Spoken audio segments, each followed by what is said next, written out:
Charlie and the Great Glass Elevator, Chapter 18, The Oldest Person in the World. "We return in triumph, Charlie," cried Mr. Wonka as the great glass elevator began to slow down. "Once more your dear family will be all together again." The elevator stopped. The doors slid open, and there was the chocolate room, and the chocolate river, and the Oompa Loompas, and in the back, and in the middle of it all, the great bed belonging to the old grandparents. "Charlie," said Grandpa Joe, rushing forward, "thank heaven you're back." Charlie hugged him. Then he hugged his mother and his father.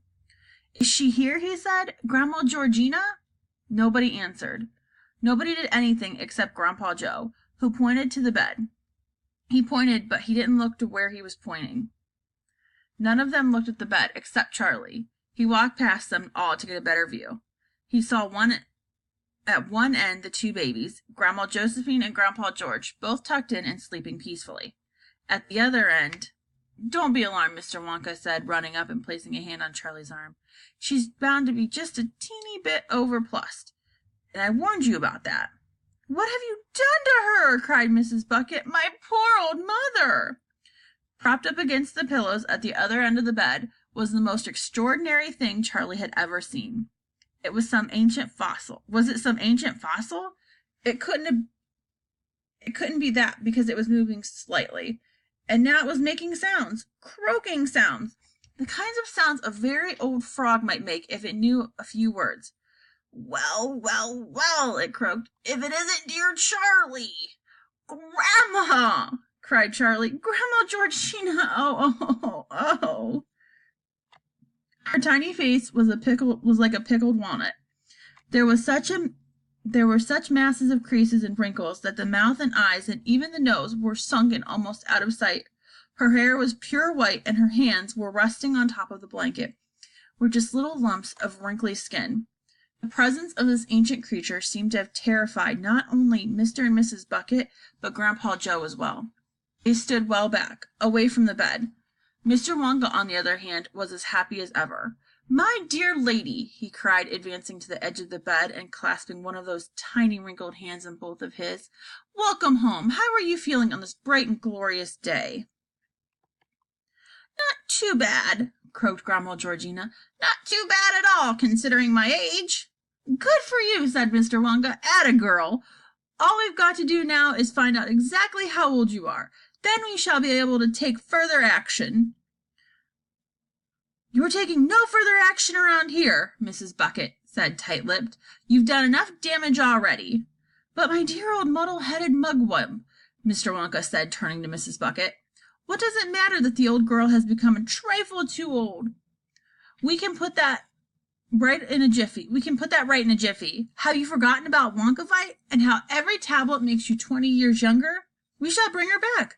We shall transform her into a blossoming, blushing maiden in the twink of an eye." "What good is it that when her husband's not even out of diapers yet?" wailed Mrs. Bucket, pointing a finger at the 1-year-old Grandpa George, so peacefully sleeping. "Madam," said Mr. Wonka, "let us do one thing at a time. I forbid you to give her that beastly Wonkavite," said Mrs. Bucket. "You'll turn her into a minus again, and I'm sure, just as I'm sure I'm standing here." "I don't want to be a minus," croaked Grandma Georgina. "If I ever have to go back to that beastly minus land again, the Noolies will griddle me." "Fear not," said Mr. Wonka. "This time myself I will supervise the giving of the medicine. I shall personally see to it that you get the correct dosage. But listen very carefully now. I cannot work out how many pills to give you until I know exactly how old you are." "That's obvious, isn't it?" "It is not obvious at all," said Mrs. Bucket. "Why can't you give her one pill at a time and play it safe?" "Impossible, madam. In very serious cases such as this, Wonkavite doesn't work at all when given in small doses. You've got to throw everything in her at one go. You've got to hit her with it hard. A single pill won't even begin to shift her. She's too far gone for that. It's all or nothing." "No," said Mrs. Bucket firmly. "Yes," said Mr. Wonka. "Dear lady, please listen to me. If you have a very severe headache and you need 3 aspirins to cure it, it's no good only taking one at a time and waiting 4 hours between each. You'll never cure yourself that way. You've got to gulp them all down in one go. It's the same with Wonkavite. May I proceed?" "Oh, all right," I suppose you'll have to, said Mrs. Bucket. Good, said Mr. Wonka, giving a little jump and twirling in his feet in the air. Now then, how old are you, my dear Grandma Georgina? I don't know, she croaked. I lost count of that years and years ago. You don't have any idea, said Mr. Wonka. Of course I don't, gibbered the old woman. Nor would you if you were as old as I am. Think, said Mr. Wonka. You've got to think. The tiny old wrinkled brown walnut face wrinkled up itself more than ever. The others stood waiting. The Oompa Loompas, enthralled by the sight of this ancient object, were all edging closer and closer to the bed. The two babies slept on. Are you, for example, 100? Said Mr. Wonka. Or 110? Or 120? It's no good, she croaked. I never did have a head for numbers. This is a catastrophe, cried Mr. Wonka. If you can't tell me how old you are, I can't help you. I dare not risk an overdose. Gloom settled upon the entire company, including for once Mr. Wonka himself. You've messed it up good and proper this time, haven't you? Said Mrs. Bucket. Grandma, Charlie said, moving forward to the bed. Listen, Grandma, don't worry about exactly how old you might be. Try to think of a happening inside. Think of something that happened to you. Anything you like, as far back as you can. It may help us. Lots of things happened to me, Charlie. So many things happened to me. But can you remember any of them, Grandma? Oh, I don't know, my darling. I suppose I could remember one or two if I thought hard enough. Good, Grandma, good, Charlie said eagerly. Now, what is the very earliest thing you can remember in your whole life? Oh, my dear boy, that really would be going back a few years, wouldn't it? When you were little, Grandma, like me. Can't you remember anything you did when you were little? The tiny sunken black eyes glimmered faintly, and a sort of smile touched the corners of the almost invisible slit of the mouth. There was a ship, she said. I can remember a ship. I couldn't forget that ship. Go on, Grandma, a ship? What sort of ship? Did you sail in her? Of course I sailed in her, my darling. We all sailed in her. From where to where? Charlie went on eagerly. Oh, no, I couldn't tell you that. I was just a tiny girl. She lay back on the pillow and closed her eyes. Charlie watched her, waiting for something more. Everybody waited. No one moved. It had a lovely name, that ship. There was something beautiful, so beautiful about that name. But of course I couldn't possibly remember it. Charlie, who had been sitting on the edge of the bed, suddenly jumped up. His face was shining with excitement. If I said the name, Grandma, would you remember it then? I might, Charlie. Yes, I think I might. The Mayflower! Cried Charlie. The old woman's head jerked up off the pillow. That's it! She croaked. You've got it, Charlie. The Mayflower. Such a lovely name. Grandpa, Charlie called out, dancing with excitement. What year did the Mayflower sail? The Mayflower sailed out of Plymouth Harbor on September 6th, 1620, said Grandpa Joe. 1620! Cried Charlie. Oh, my heavens above, that means you do the math, Grandpa. Well, now, Grandpa Joe, take 1620 away from 1972. That leaves, don't rush me now, Charlie, that leaves 352. Jumping jackrabbits, yelled Mrs. Bucket. She's 352 years old? She's more, said Charlie. How old did you say you were, Grandma, when you sailed on the Mayflower? Were you about 8? I think I was even younger than that, my darling. I was only a little itty-bitty girl, probably no more than 6. Then she's 358, gasped Charlie. That's Vitawonk for you, said Mr. Wonka proudly. I told you it was powerful stuff. 358, said Mr. Bucket. It's unbelievable. Just imagine the things she may have seen in her lifetime, said Grandpa Joe. My poor old mother, wailed Mrs. Bucket. What on earth? Patience, my dear lady, said Mr. Wonka. Now comes the interesting part. Bring on the Wonkavite. An Oompa Loompa ran forward with a large bottle and gave it to Mr. Wonka. He put it on the bed. How young does she want to be? He asked. 78, said Mrs. Bucket firmly.